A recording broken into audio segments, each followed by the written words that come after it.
За дараагийн маш чухал орчин суугын сонголтын гарсан өөрчлөлт бол ер нь ерөнхийдөө бол энэ юхэмжлүүлэх бэлгээ гэж нэг юм гарч ирсэн байгаа. За тэгээд эндээс шалтгаалаад одоо ер нь орчин суугын сонголтууд их хвчлэн бараг 100-ийн 90% нь 6 сараар олгогдож байгаа.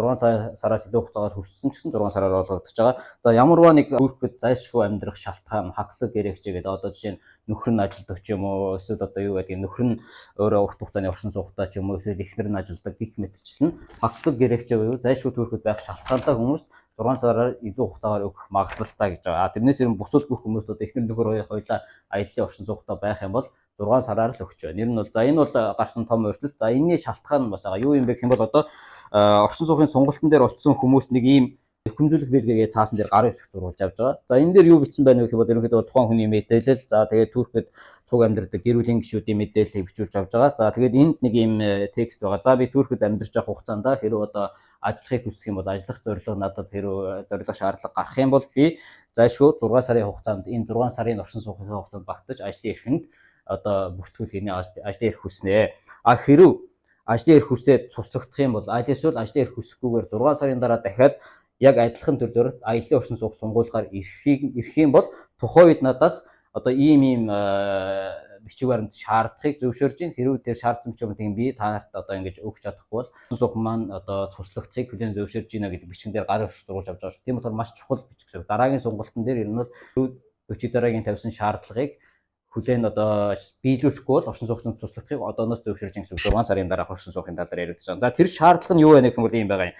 За ер нь бол ерөнхийдөө бол ажлын эрх авахгүй бол төрөхөд зайлшгүй аялаж амьдрах тийм одоо хэмжээний хөрөнгөтэй, мөнгөтэй гэдгээ батлах шаардлагатай болж байгаа. За Турк улсын аль нэг банкнд тухайн дансанда ингэж байгаа юм. За хамгийн сүүлийн орчин суугын хугацаагаар хамгийн багадаа 5 сараар гэж байгаа. 5 сараар тэгээд хөдөлмөрийн хөлсний доод хэмжээний 1.5-ыг 1.5% тэнцэх хэмжээний мөнгөн дүнгийг 5 сараар үржүүлсэнтэй тэнцүү. За тэгвэл хөдөлмөрийн хөлс маань одоо 17 мянган лира гэж бодох юм бол 1.5 нь ойролцоогоор за нэг 25500 орчим лира болж байна. За энийг 5-аар үржүүлэх юм бол нэг хүн 127500 лира нэг хүнийх гэсэн даасан байх хэвээр. За ойролцоогоор 130 мянган лира гэж. Хэрв тухайн хүнтэй зөв хүүхэд ч юм уу гэр бүлийн гишүүд байгаа бол гэр бүлийн гишүүн бүр тусад хөдөлмөрийн хөлсний доод хэмжээг 5-аар үржүүлсэндээ тэмцэх хэмжээний мөнгө байх хэвээр. За тэр нь одоо ойролцоогоор юу гэх юм бол 17 мянгаыг 5-аар үржээд одоо хүүхэд бүрт 85 мянган лира гэсэн. За тэгвэл одоо нэг ээж юм уу аав өөрийнхөө хүүхдтэйгээ авах юм бол 130 мянга 85 мянга ойролцоогоор 215 мянган лира Турк улсын аль нэг банкнд даасандаа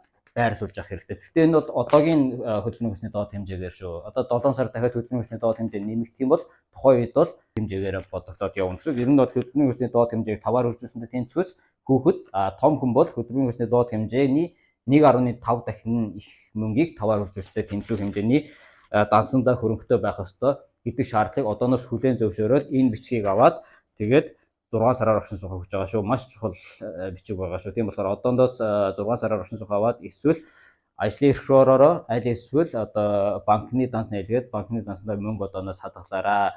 Ер нь бол цаашид одоо аяллаа орчин суух гэдэг зүйл маань байхгүй болж ин гэсэн үг. Өгвөл 5 сараар өгөх магадлалтай. Тэгэхээр 5 сартаа тэмцүүс хэмжээний мөнгө байршуулсан байх ёстой гэж бичсэн байгаа болохоор энэнээс хойш сонголтууд 6 сараар 5 сараар өгөн 5 сараар өгсөн тохиолдолд ажлын эрхэнд бүртгэл хийлгэх боломжгүй байдаг шүү гэдгийг анхаарах хэрэгтэй. Тийм болохоор одоо 6 сараар өгж байгаа дээр ажлын эрх рүү орж аваараа эсвэл тэгээд банкны данс нээгээд мөнгө хадгалаарай гэж зөвлөмөр байна.